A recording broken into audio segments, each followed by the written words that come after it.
मोरबी में 135 लाशें बिछी थी और टीवी चैनलों पे नैरेटिव बनाया जा रहा था कि लड़के पुल हिला रहे थे इसलिए टूट गया। यह है गुजरात के विकास का सच। मैं यहां खड़ा होकर के भाजपा की हुकूमत से पूछना चाहता हूं, आप जिस विकास का दावा कर रहे हैं, जिस विकास का ढिंढोरा पीट रहे हैं, उस विकास का सच क्या है? हमें बताइए उस विकास का सच क्या है। यहां नौजवान भाई खड़े हैं, आप मुझे बताइए कि जब आप किसी एग्जाम के लिए पर्चा भरते हैं नौकरी पाने के लिए, जब आपको लगता है कि ये पर्चा मैं दूंगा, ये पेपर मैं दूंगा और पास कर गया तो नौकरी मिलेगी, तो जिस दिन एग्जाम होता है उससे पहले यहां पर्चे लीक हो जाते हैं। यह है गुजरात के विकास का सच। गुजरात के विकास का सच यह है कि यहां हिलाने पे पुल टूट जाता है। मोरबी में 135 लाशें बिछी थी और टीवी चैनलों पे नैरेटिव बनाया जा रहा था कि लड़के पुल हिला रहे थे इसलिए टूट गया। यह है गुजरात के विकास का सच। यहां से ट्रेन चलती है, मोदी जी हरी झंडी दिखाते हैं, आगे जाकर के जब भैंस से लड़ती है तो भैंस नहीं मरती, ट्रेन का इंजन टूट जाता है। यह है गुजरात के विकास का सच। यहां भाजपा की सरकार सड़क बनवाती है, उनके मंत्री उद्घाटन करने के लिए सड़क पर नारियल फोड़ते हैं तो नारियल नहीं फूटता, सड़क टूट जाती है। यह है गुजरात के विकास का सच।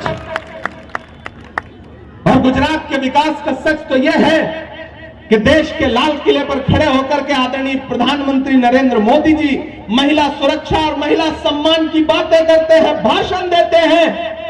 उधर वो भाषण दे रहे होते हैं और उसके चंद घंटे के बाद इसी गुजरात में भारत की एक बेटी बिल्किस बानो के 11 बलात्कारियों को रिहा कर दिया जाता है।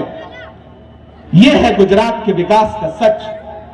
शैलेश भाई, मैं तो हिंदी का विद्यार्थी रहा हूं, मैं संस्कृत का एक सूत्र वाक्य पढ़ता रहा हूं कि यत्र नार्यस्तु पूज्यन्ते रमन्ते तत्र देवता।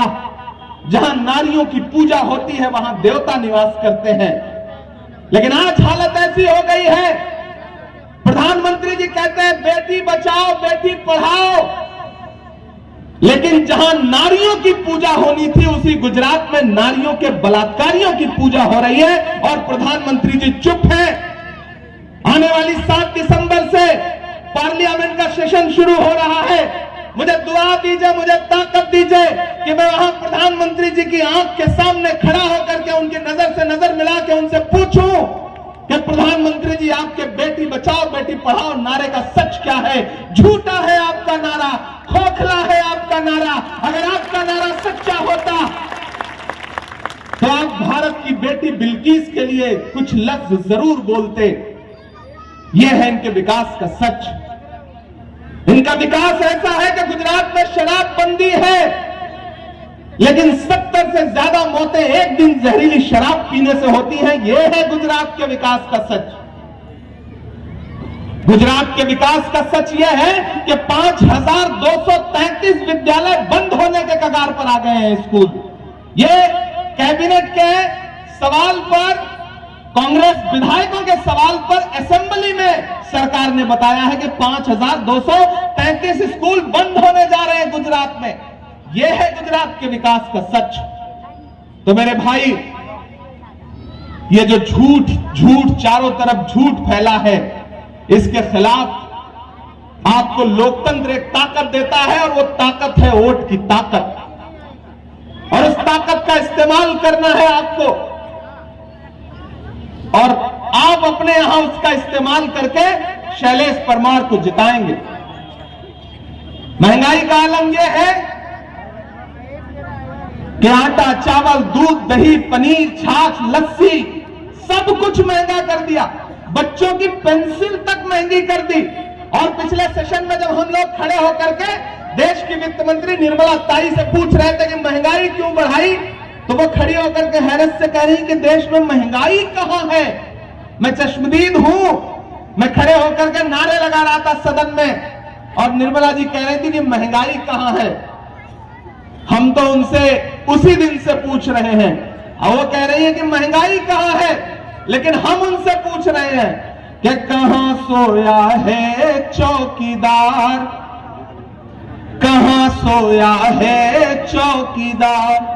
मैं किस वाले चौकीदार की बात कर रहा हूं? आप समझदार लोग हैं, आप बहुत समझदार लोग हैं, समझ जाएंगे, मुझे पता है कि कहां सोया है चौकीदार, कहां सोया है चौकीदार। गैस सिलेंडर की कीमत भी 1000 के पार, कहां सोया है चौकीदार, कहां सोया है चौकीदार। जो इधर बैठे हैं उन्हें सीधे सीधे नजर आ रहा है तो वो इस पूरी सभा में शामिल है। जो इधर बैठे हैं, बैठे क्या हैं, खड़े हैं, मैं उनसे भी गुजारिश करूंगा कि मैं आपको देख रहा हूं, आप भी मुझे देख ही रहे होंगे, मैं आपको भी देख रहा हूं, आप शामिल हो। ऐसा न लगे कि आप सरकार को बाहर से समर्थन दे रहे हैं, चुपचाप खड़े हैं। ये जो बीच में दीवार है, इसके इस पार आप खड़े हैं, मैं आपको देख रहा हूं, आप भी शामिल हो जाए। इधर पीछे लोग खड़े हैं, शहजाद भी, जिधर नजर दौड़ाओ आदमी ही आदमी है।